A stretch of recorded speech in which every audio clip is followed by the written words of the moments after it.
Well, good day and welcome to our next lesson in our study of Mark.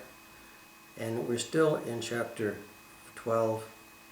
And this is the third of the three tests which the council of Pharisees, or Sanhedrin, have sent to test Jesus. The first time they sent the Pharisees and the Herodians. And they tried to trap Jesus into the paying of taxes. Is it lawful to pay taxes to Caesar? Hoping that if he answered one way, the people would be against him. If he answered another way, then the Romans would be against him. And this ruse did not work. Then the Sadducees came to him and asked him about marriage after the resurrection. Now, considering they did not believe in resurrection, then this is kind of a difficult concept. But they wanted to know what would happen to marriage after resurrection, and because of the fact that the Jewish law stated that if a man died, then his wife would marry his brother in order to carry on the name line of that family. And he answered this in a way which also frustrated the Sadducees.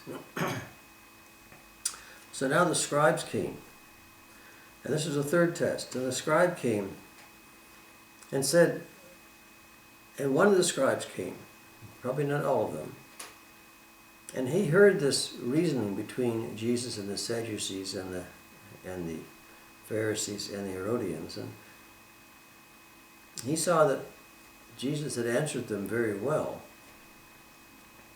So he asked, what is the first commandment of all? What is the most important commandment? What is the major commandment of all the commandments that were given? Now it's interesting that there are 10 commandments which Moses received from Mount Sinai, but the Jewish Pharisees had developed from this 613 different laws to follow, apparently one for each letter in the 10 commandments. And of course, no one could really follow all these laws to any great extent, but there were some which they felt were more important than others. Some of the commandments were major commandments, some were minor commandments. So he asked them, what is the commandment of all, the first commandment of all? And Jesus answers him, saying this, the first of all the commandments is this: Hear, O Israel, the Lord our God, the Lord is one.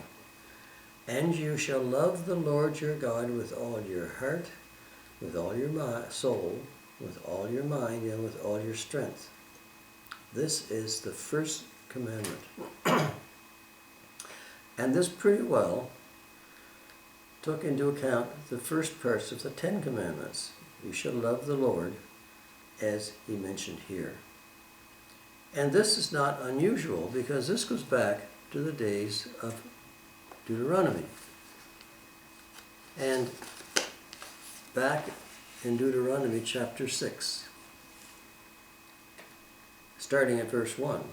Now this is the commandment, and these are the statutes and judgments which the Lord your God has commanded to teach you.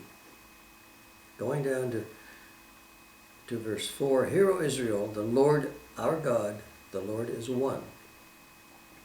You shall love the Lord your God with all your heart, with all your soul, and with all your strength. And Jesus added a little extra into this, because he said you should love him with all your mind as well. This takes care of the entire psychological and emotional aspects of humankind. Your heart, your soul, your mind, and your strength. In other words, you shall love the Lord your God with all you have. This is the first commandment. And if you do this, then you have really fulfilled almost all the other commandments. All the laws, all the rituals, all the regulations that the Jewish people put down, and we ourselves have put down, are all superseded by this one commandment: you shall love the Lord your God with all your mind, with all your heart, with all your soul, and with all your strength. And then Jesus added a second thing, This is the first commandment, and the second, like it, is this: you shall love your neighbor as yourself. There is no other commandment greater than these. You shall love your neighbor as yourself. And this comes also from the Old Testament, so the Sadducees, the scribes, and the Pharisees should know it. Because Leviticus states the same thing in chapter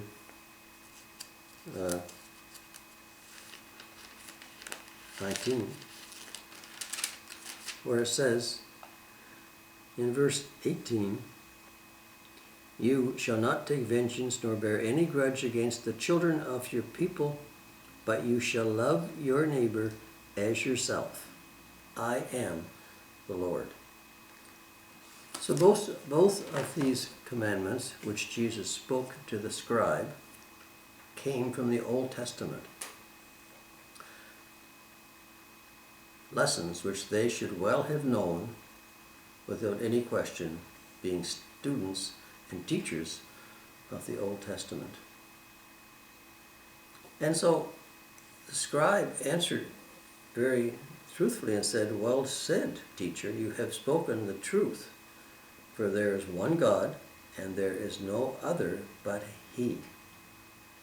One God, and no other but He. And to love Him with all the heart, soul, and with all the strength, and to love one's neighbor as oneself is more than all the whole burnt offerings and sacrifices. Jesus had said, or the God had said back in Isaiah, that burnt offerings and sacrifices mean nothing to me, but the most important thing is obedience. And this is what He commands, that you love God with all your heart, mind, soul, and strength, and you love your neighbor as yourself. And when Jesus saw that the scribe recognized this, the scribe realized this, the scribe agreed with this, He said very clearly, you are not far from the kingdom of God. You see, the thing is that knowing God, loving God, treating your neighbors as yourself is certainly a big part of the Christian message. The only part missing is accepting Christ as a substitutionary payment for our sin. And this is why He said, you are not far from the kingdom of God, to the point that no one questioned Him any further. The whole idea, and all throughout the Old Testament, you see evidence of where loving the Lord is the most important aspect of one's existence. And this is why this one commandment is the most, probably the ultimate of all, and encompasses all the other commandments. You shall love the Lord your God with all your mind, soul, strength, and heart. And you love your neighbor as yourself. And when the scribe recognized the truth in this and agreed to this, Jesus said, you are not far from the kingdom of God. The next step was to accept the payment that Christ made on His behalf, on our behalf, on the cross.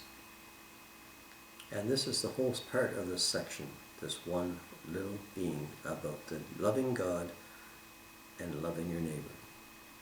So we're going to get on and finish this chapter next week, I think, and get on to the next part of it at least. So that's all for today. That one little lesson is what's involved in this section. Thanks for watching. I hope to see you again next week. Bye for now.